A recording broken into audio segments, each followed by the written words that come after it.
pemerintah swasta dan masyarakat yang dianggotakan oleh saya sendiri, Tirtoni Virginia Subuh, selanjutnya dari Panama Syahda Iqbal, selanjutnya dari Mianista, selanjutnya Miftahul Khairat, Nadira Sefani, dan Lagi Lawel. Baiklah, materi pertama akan saya jelaskan yaitu tentang sektor pemerintah.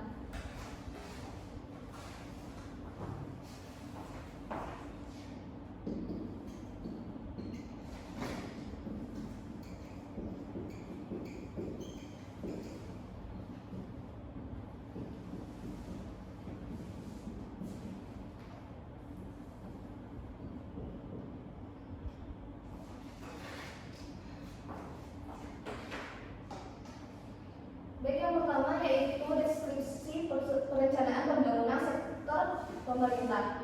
Perencanaan pembangunan sektor pemerintah merupakan perencanaan pembangunan untuk menghasilkan rencana-rencana pembangunan dalam jangka panjang, jangka menengah, dan tahunan yang dilaksanakan oleh unsur penyelenggara negara di tingkat pusat dan daerah.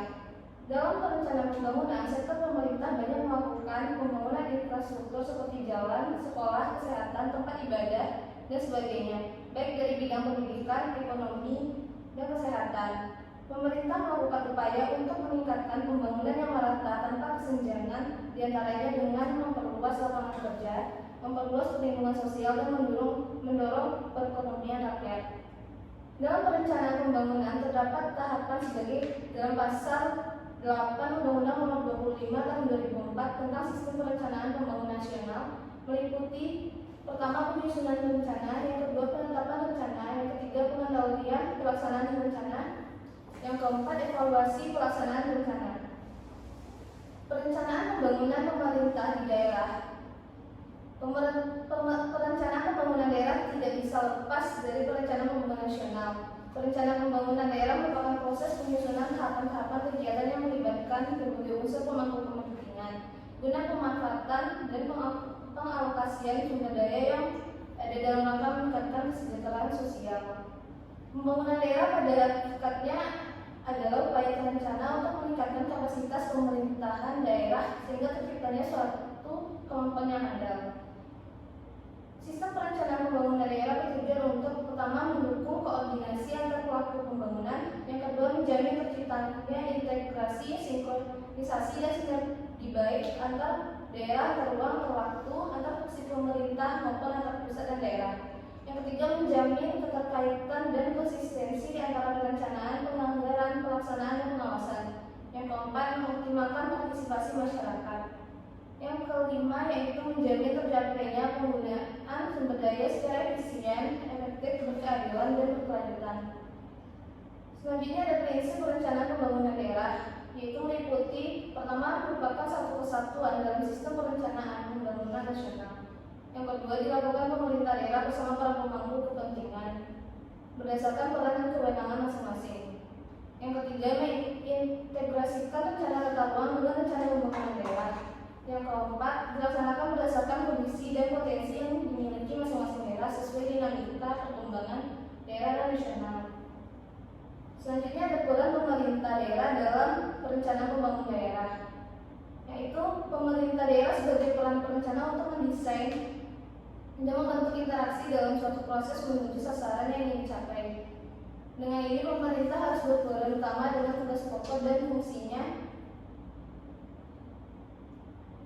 Pemerintah daerah akan menunjukkan dengan fungsi, visi, misi, sasaran, dan tujuan yang diterapkan. Pemerintah pusat melalui Kementerian Dalam Negeri telah memberikan wewenang kepada pemerintah daerah untuk melakukan proses perencanaan sendiri di wilayah-wilayah yang telah teridentifikasi sebagai program prioritas masyarakat di daerah terminta untuk dibangun. Karena pemerintah daerah memegang peranan untuk menentukan keberhasilan proses kegiatan pemerintahan dan pembangunan di daerah.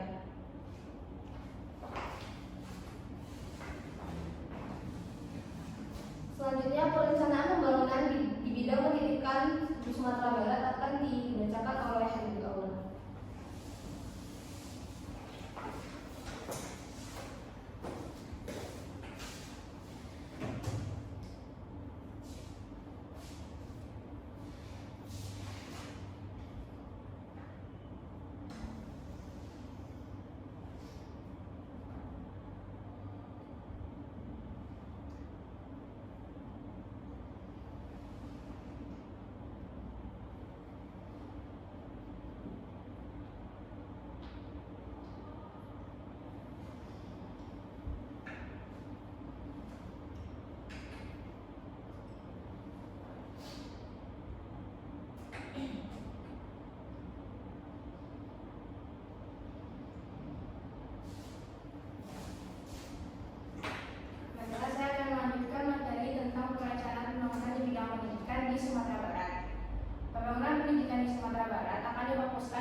meningkatkan modernisasi penyelenggaraan proses pembelajaran di seluruh wilayah Sumatera Barat, sehingga Dinas Pendidikan Provinsi Sumatera Barat dapat mendorong penguatan layanan pendidikan dan dapat dirasakan oleh seluruh lapisan masyarakat.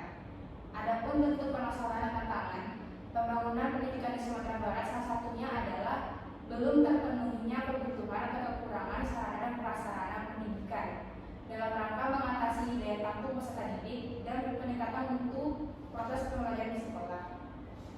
Melalui program unggulannya, Gubernur Sumatera Barat untuk periode 2021 sampai 2026 merencanakan program Sumber Sehat dan Cerdas melalui 8 program. Hal yang berhubungan dengan pendidikan yaitu menyediakan sanitasi layak di sekolah dan fasilitas umum lainnya, serta peningkatan kesadaran masyarakat untuk mendukung adaptasi kebiasaan baru, membangun SMA dan SMK baru berdasarkan potensi daerah, dan penambahan ruang kelas baru atau RPK untuk pemerataan akses pendidikan. Program ini telah direalisasikan diantaranya pada tahun 2022, Pemprov Sumbar mengalokasikan 44,6 miliar untuk sarana dan prasarana pendidikan. Program unggulan pemerintah ini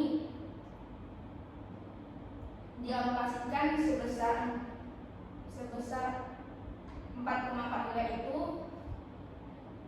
kepada dana khusus dan bantuan operasional sekolah senilai 41,8 miliar dan anggaran pendapatan dan belanja daerah atau APBD senilai 2,8 miliar.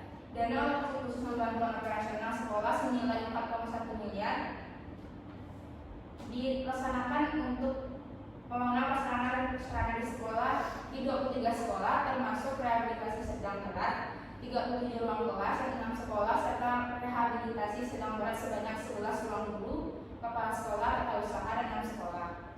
Dana tersebut juga dialokasikan untuk rehabilitasi sedang atau berat 4 ruangan laboratorium biologi di 4 sekolah, rehabilitasi sedang atau berat 1 ruangan laboratorium fisika di 1 sekolah, serta pembangunan 6 ruang bimbingan konseling di 6 sekolah.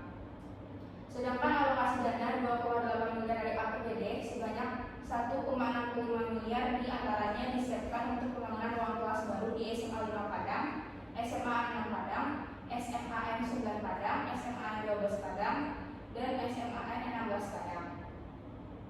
Sekian saya sampaikan kepada mereka.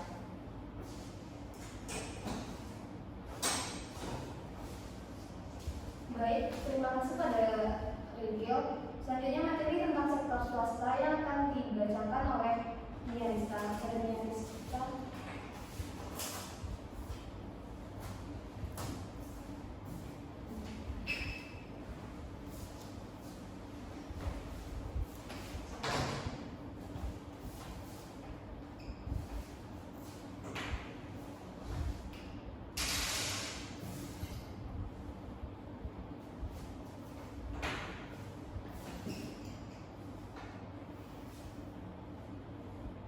Oke, baik, selanjutnya adalah sektor swasta, di mana perencanaan pembangunan dalam sektor swasta itu kita lebih menekankan kepada pihak swastanya. Nah, maksud swasta di sini adalah dalam rangka pencapaian tujuan di dalam pembangunan diperlukan sinergitas rencana program pembangunan antar sektor pemerintah, sektor swasta, dan mitra pembangunan dalam upaya optimalisasi pencapaian tujuan pembangunan daerah guna meningkatkan kesejahteraan masyarakat. Penyelenggaraan kepemerintahan diperlukan adanya keseimbangan interaksi dan keterlibatan antara pemerintah, badan usaha, dan masyarakat. Pemerintah berfungsi sebagai pembuat kebijakan, pengendalian, dan pengawasan, sedangkan swasta di sini ialah berfungsi sebagai penggerak aktivitas ekonomi.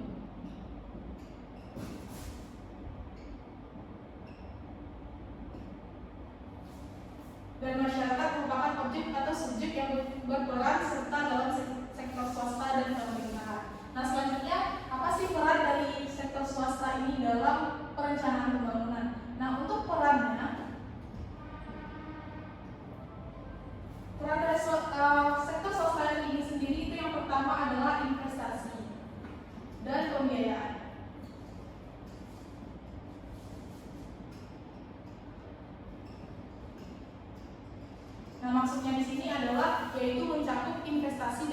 dalam infrastruktur, industri, energi, dan sektor lainnya.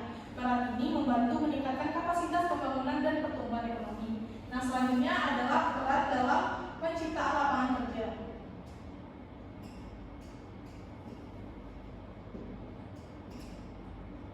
Nah, maksudnya di sini adalah yaitu peran swasta ini berkontribusi pada pengurangan pengangguran dan peningkatan kesejahteraan ekonomi. Nah, selanjutnya adalah pengembangan infrastruktur.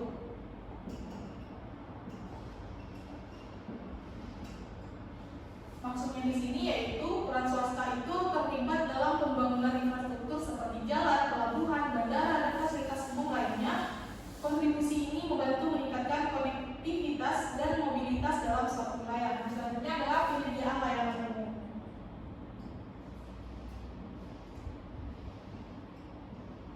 Nah, untuk layanan umum ini, bukan ya, layanan umum atau publik. Maksudnya di sini adalah berperan dalam penyediaan layanan publik seperti pendidikan, perawatan, kesehatan, air minum, dan sanitasi melalui kontrak dengan pemerintah atau lembaga lainnya. Nah, yang terakhir itu ada peran kemitraan dengan LSM dan masyarakat sipil.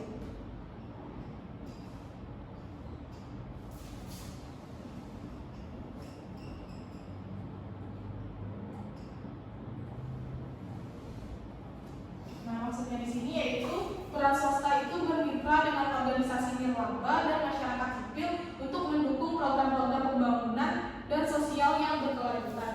Nah, selanjutnya apa sih yang melatar belakangi adanya perlunya peran swasta ini? Itu dapat kita contohkan di sektor swasta sendiri. Itu perencanaan pembangunannya kita mengambil contoh pembangunan fisik, yaitu pembangunan SDIT Cahaya Hati. Nah, contohnya yaitu adalah SDIT Cahaya Hati. Nah, dalam melakukan perencanaan pembangunan SDIT ini kita perlu tahu juga sebenarnya apa sih yang melatar belakangi perlunya ada pembangunan SDIT Cahaya Hati ini. Nah, itu kalau di contoh ini sendiri itu latar belakang itu bermula dari Undang-Undang Nomor 20 Tahun 2003, di mana dalam undang-undang tersebut menjelaskan bahwasanya sistem pendidikan nasional dengan jelas menyatakan bahwa masyarakat memiliki hak untuk berperan serta dalam perencanaan, pelaksanaan, pengawasan, dan evaluasi program pendidikan dan memiliki kewajiban untuk memberikan dukungan sumber daya dalam penyelenggaraan pendidikan. Dengan demikianlah sekolah swasta merupakan wujud sektor swasta dalam memberikan akses pendidikan bagi warga negara Indonesia. Nah, untuk latar belakang kedua itu adalah lingkungan. Maksudnya di mana dari latar belakang pendidikannya SDIT Cahaya Hati ini itu juga didominasi karena latar belakang lingkungan sekitar, yaitu lebih tepatnya di Kabupaten Tohakar itu bersifat kurang kondusif, di mana seperti banyaknya berdiri warnet, tempat bermain games, dan faktor orang tua yang sibuk bekerja sehingga pendidikan karakter yang ditanamkan kepada anak kurang. Maka dari itu diperlukanlah sekolah full day school yang mampu menanamkan pendidikan karakter pada siswanya. Nah, dalam rangka meningkatkan pendidikan yang berkualitas bagi siswa, maka SDIT Cahaya Hati ini merupakan sekolah swasta Islam terpadu yang menawarkan satu model sekolah alternatif. SDIT adalah sekolah yang mencoba menerapkan pendekatan penyelenggaraan yang mengadukan pendidikan umum dan pendidikan agama menjadi satu jaringan kurikulum. Dengan pendekatan ini, maka semua pelajaran dan semua kegiatan sekolah tidak lepas dari bingkai ajaran dan pesan nilai Islam. Demikianlah yang dapat saya sampaikan. Saya kembalikan kepada moderator. Baik, terima kasih pada Mia. Selanjutnya, materi tentang sasaran pembangunan SD Islam Terpadu Cahaya Hati yang akan disampaikan oleh Ivana. Pada Ivana, silakan.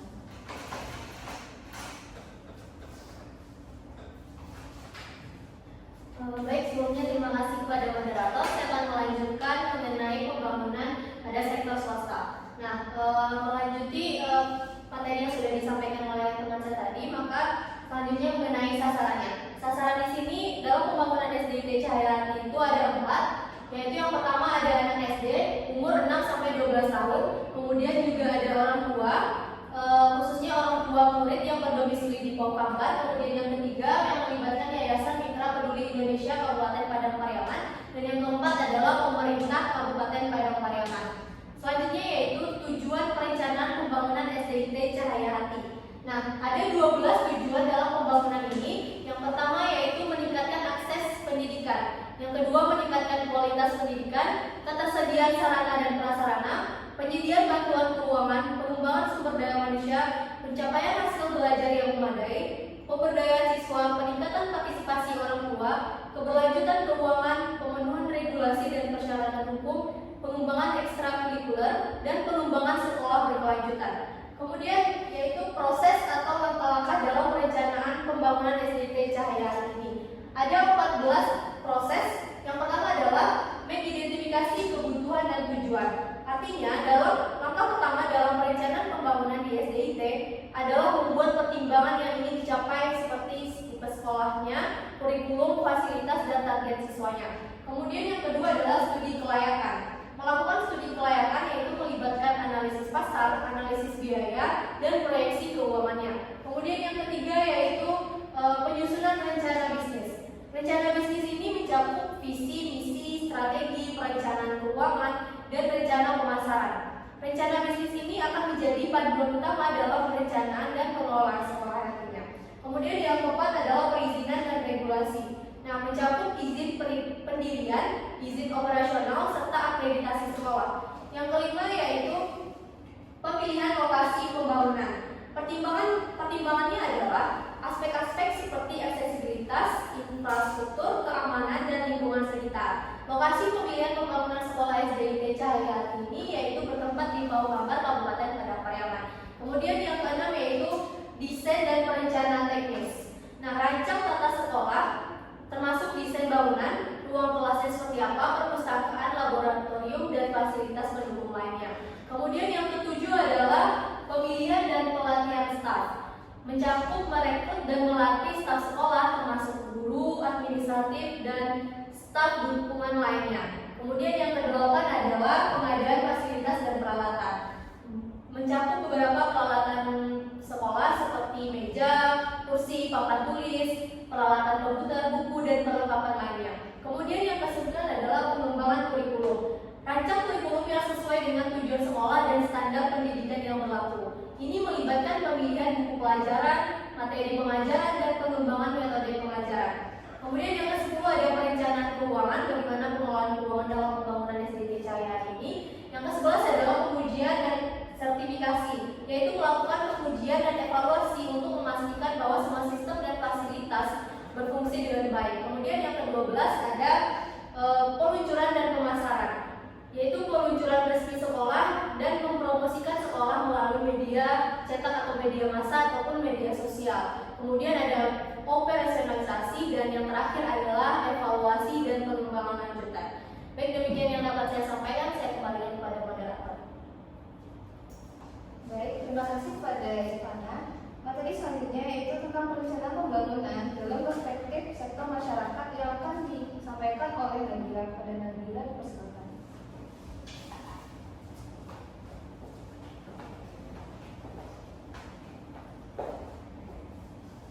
Selanjutnya yaitu sektor masyarakat. Di sini sektor masyarakat memiliki perencanaan pembangunan dalam sektor masyarakat. Perencanaan pembangunan masyarakat ini adalah proses perencanaan dan organisasi kegiatan untuk meningkatkan kualitas hidup dan kesejahteraan masyarakat di suatu wilayah atau komunitas. Hal ini melibatkan identifikasi masalah, pengembangan tujuan, dan strategis, alokasi sumber daya, dan pelaksanaan program atau proyek yang bertujuan untuk memenuhi kebutuhan dan harapan masyarakat. Di sini sektor masyarakat memiliki tujuan dari perencanaan pembangunan. Yang pertama, meningkatkan kualitas hidup. Meningkatkan kualitas hidup ini memastikan bahwa masyarakat memiliki akses terhadap sumber daya dan layanan yang memenuhi kebutuhan dasar seperti pendidikan, kesehatan, air bersih, sanitasi, pangan, dan perumahan yang layak. Yang kedua, mengurangi ketimpangan sosial ekonomi. meminimalkan kesenjangan antara kelompok-kelompok masyarakat, termasuk kesenjangan ekonomi, pendidikan, dan akses terhadap layanan dasar. Yang ketiga, memperkuat partisipasi dan keterlibatan masyarakat. Mendorong partisipasi aktif masyarakat dalam proses perencanaan, implementasi, dan evaluasi program pembangunan untuk memastikan bahwa kebutuhan dan aspirasi mereka diakomodasi. Yang keempat, memajukan pembangunan berkelanjutan. Ini bahwa pembangunan dilakukan dengan memperhatikan dampak jangka panjang terhadap lingkungan dan keberlanjutan ekonomi serta sosial. Yang kelima, meningkatkan kemandirian masyarakat, membantu masyarakat dalam mengembangkan keterampilan, pengetahuan, dan kapasitas untuk mengelola sumber daya dan mengatasi masalah mereka sendiri. Yang terakhir, mengembangkan infrastruktur dan fasilitas. Di sini meningkatkan aksesibilitas dan kualitas infrastruktur dasar seperti jalan, jembatan, listrik, dan sarana kesehatan. Sekian dari saya kembalikan kepada moderator.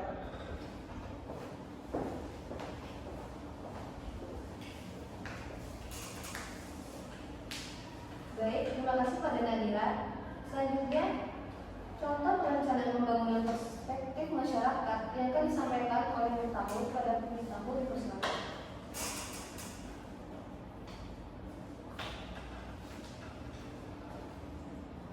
Baiklah, selanjutnya contoh perencanaan pembangunan dari perspektif masyarakat. Contohnya di sini yaitu pembangunan gedung SMA 17 Padang. Alasan dilakukannya pembangunan gedung SMA 17 Padang dilihat dari perspektif masyarakat. Yang pertama yaitu pembangunan gedung sekolah yang berada di kawasan Air Pacah, Kota Padang, membuat akses pendidikan bagi masyarakat di Sumbar semakin luas. Lalu yang kedua, saat ini akses pendidikan bagi masyarakat merupakan hal utama karena dari sekolah melahirkan tokoh bangsa. Pembangunan gedung SMA 17 Padang ini ditargetkan segera selesai sehingga pada penerimaan peserta didik baru tahun depan sudah dibuka. Yang ketiga, dukungan dari masyarakat sangat dibutuhkan demi lancarnya pembangunan sarana-sarana pendidikan ini agar nantinya dapat menghasilkan generasi-generasi yang terdidik dan berkontribusi bagi masyarakat dan pembangunan bangsa. Yang keempat, dukungan dari masyarakat tergambar dari salah satu tokoh masyarakat Kota Taman yang mengucapkan terima kasih kepada Pemprov Sumbar atas pembangunan SMAN 17 Padang ini. Yang kelima, gedung SMA 17 Padang ini didirikan untuk menutupi kekurangan sekolah sehingga dapat menampung anak lulusan SMP di Kecamatan Kota Taman. Sebab di kecamatan ini terdapat lulusan SMP terbanyak di Kota Padang. Baiklah, sekian saya kembalikan kepada moderator.